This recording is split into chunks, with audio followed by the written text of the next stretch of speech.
แหมง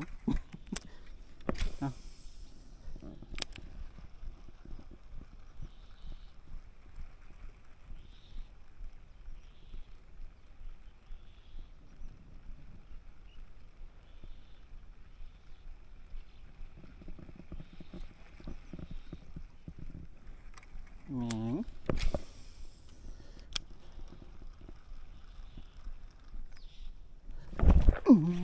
โดนครับผมมาแล้วครับมาแล้วครับโอเคครับผมมาแล้วนะครับผมปลาตัวแรกกัดเป็นกบยางนะครับผมไอตัวเล็กตัวนั้นผมปล่อยไปแล้วครับนี่ก็เป็นตัวแรกเก็บครับตัวนี้โอเคครับผม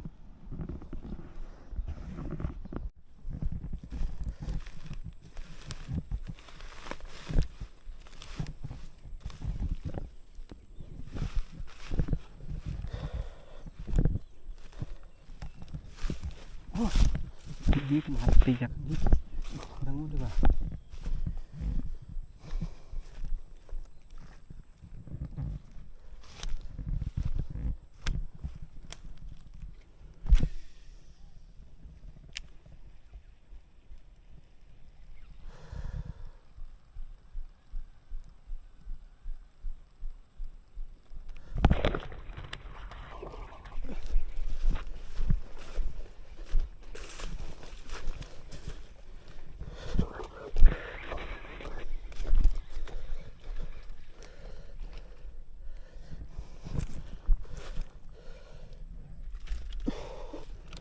นี่ครับผม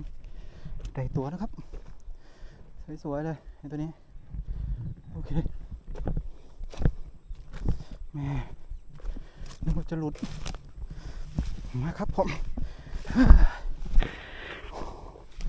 โอเคครับผมกัดเป็นกบยางนะครับผมตัวนี้ส่งนิดเดียวเองอะครับลงคอเลยนี่ครับนี่ครับผมลงคอเลยครึ่งโลได้ครับตัวนี้โอเค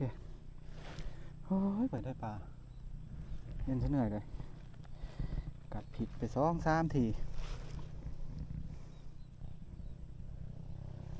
อุ้ยเบิกเลยครับเบิกเลย